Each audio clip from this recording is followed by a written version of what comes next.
Hello again, welcome to the second edition, the second episode of Over a Beer with PASHA. My friend, a certified coach and a sideline manager from Chelsea.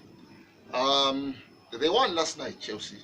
Liverpool also won, and the Zebras, Manchester United, they the Zebras ran into a lair and they were entrapped by the Foxes.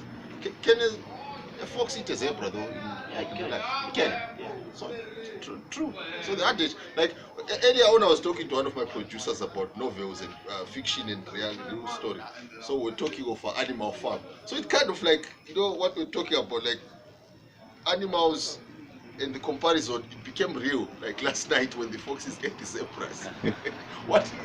Well, and congratulations to your team. I know you are a Kaizer Chiefs fan, and you have been going through a lot of tribulations. A lot. What do you think going forward? Do you think you are going to get on from that, or you go back to your Mabena ways? Good morning, everyone. And how are you doing, my friend? I'm alright, Paul. Yes, you should be. You should be alright. For me, as a Kaizer Chiefs fan, I won't get my hopes up with that performance. We're playing cheaper United. They are struggling as well. Yeah. We are struggling. It's like we found a dead horse or something, and then just to eat. yeah, we just ate it. So that's what happened yesterday. Yeah, congratulations to us. And then we won. It's fine. A win is a win. Because cheaper have got, they're actually in the Guinness Book of Records for firing coaches. 5 matches, when the coach fails to win at least 1 out of 5, he's out. Yeah. But my concern is the payout that those guys are getting, the coaches. What kind of figures are they in the contract? Like that man, I think 5 he's got money. games. Yeah, but Cheaper's then got money. you are losing. He just wants. You're working on a loss. I don't know what he's looking for actually. No, he's too ambitious, and then he doesn't want to face reality. It's cheaper United. Yeah. They're a small team. Yeah. Just be happy that you are in the league. You're in the league. You're not relegated. Yeah. Exactly. I think he has to have the mentalities of teams in England, like Aston Villa, Crystal Palace. They know they're not going to win anything for staying in the league. And then if maybe by chance they can go into the Europa the next season, like number 8 and all that. Yeah. It's all good for them. Yeah. And then but that puts pressure on Orlando Pirates now.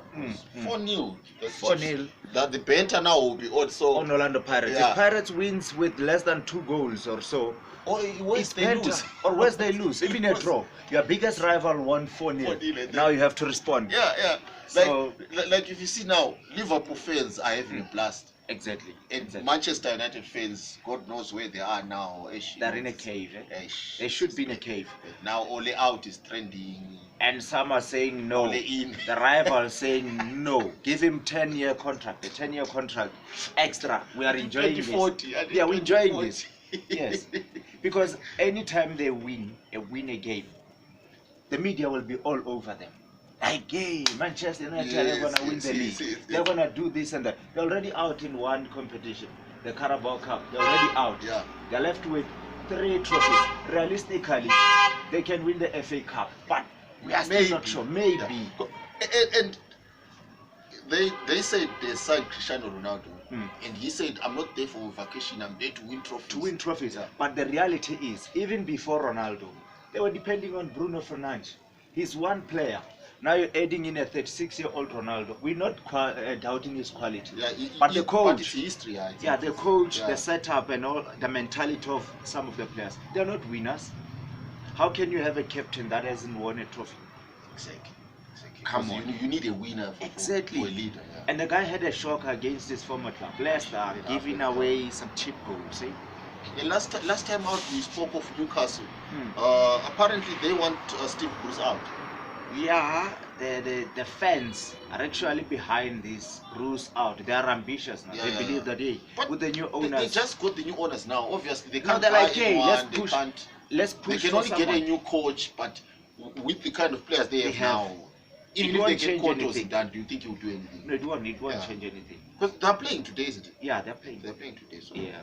We'll see. But come on, they must give Steve Bruce a chance. He's been with them for and keeping them in the league for some time. Give him a chance until the end of the season maybe, and then the new coach comes in fresh, pre-season and all those things, signing their own players, you know. And yesterday, for Africa, a very big victory for Africa. Sadio Mane reaching 100 goals. 100 goals. After Drogba and Salah. It's the three of them now. The three of them. 3 African players in the new format EPL with 100 goals.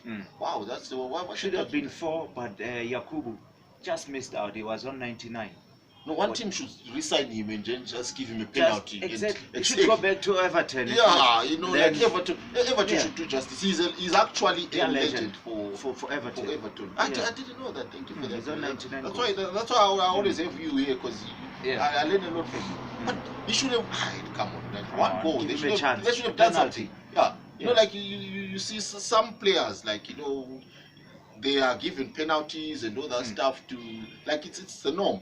Just to give them the record, like, he's one of those. Yeah, or if the league, I don't know if they can do that because now it's a Black month. Yeah, maybe they can do something. Let's challenge them to do that. Since it's Black month, put it out there. They should give him an honorary goal. Yeah. Since they're fighting racism, trying to push people of color, they should give him an honorary goal. Because maybe he pushed someone to do an own goal or something before. Yeah. They should just take that one goal and give him and say, it deserves it. Exactly. Come on, 100 goals there. Because for Africa, then it actually, like, you've got an academy, it gives your boys that push. That Africans can succeed in the Premier League. And you see, when you're having more Africans reaching those targets, it would be like Brazil. The likes of Ronaldinho and all those big stars from Brazil. They made a name for Brazilian players.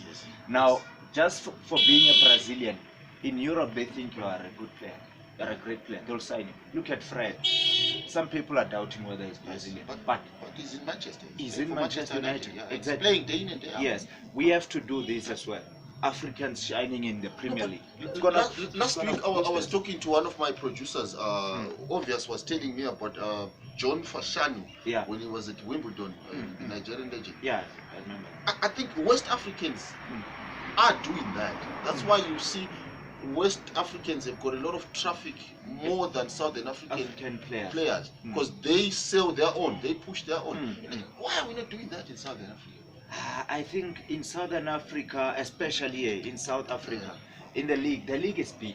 I think this is the biggest in Africa. Since Egypt went through that trouble, So all the players are feeling comfortable. It's like, I'm playing for Kaizer Chiefs, Orlando Pirates, I'm playing for Sundowns. If I go to Europe, I'll play for those small teams. So he doesn't see the difference between Chiefs and those big teams because they can actually match their salaries as well. So that's why they don't have that hunger and desire to go to Europe and play there. That's the problem. It's a sad thing. It's sad. Because the World Cup is coming next year. Like we say, an African team must do something. Exactly. Or even win it. Because we have to. We have to. Last night again, that level. Your team Chelsea won. And the man of the match was the goalkeeper. 7 years ago. That meant he's a story. He's Senegalese. He was unemployed. Yes. Yeah. But look at him now. People are actually calling him to be in the shortlist of the Ballon d'Or. Exactly. But it doesn't make sense. How do you win the UEFA Goalkeeper of the Year and then you're not in the Ballon d'Or running? They put in people who didn't do anything. Yeah. And then you're asking yourself, why is this? I think that's why Keylor Navas of PSG said that no, goalkeepers should have their own Ballon d'Or. Exactly. I remember a couple years ago, Will Smith and his wife boycotted the Oscars, citing racism, citing that the Oscars were so white. I think also in soccer, we should have something like that. The foreign press who used to vote for the Oscars nominations and all that stuff were changed because they were not diverse enough. It was a couple of old white men. And I think in soccer they should change. They should change it. They should put people who actually watch soccer, who understand soccer, to be the voters. Like the fans should actually decide. Understand? Because come on. It's disheartening. Too much. For me, it's disheartening because he's a goalkeeper. They're not giving him that chance. Chelsea yesterday, wow. That Brentford it was like playing Bayern Munich.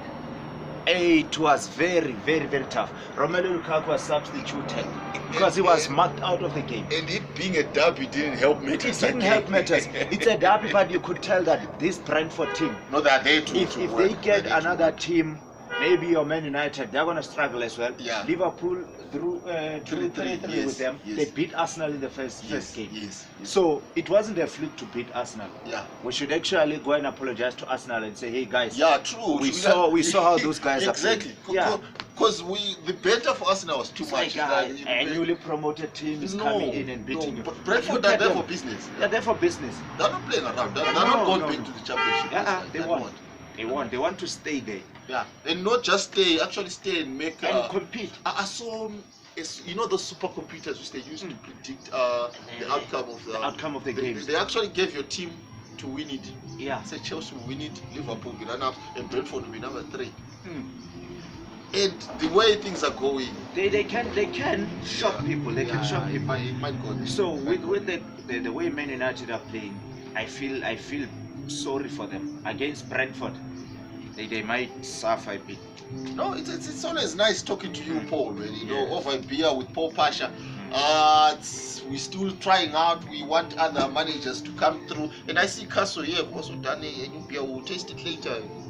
Feel how it is. Yeah. Like probably to be a Brentford, which you find the other big brands and all that stuff, and it will start winning like your Calling labels and all that stuff. And there will be the Manchesters. This is a legendary beer. This one it never goes there. Zamalek, you know, like Zamalek from Egypt. Yeah. But thank you, man, for being here.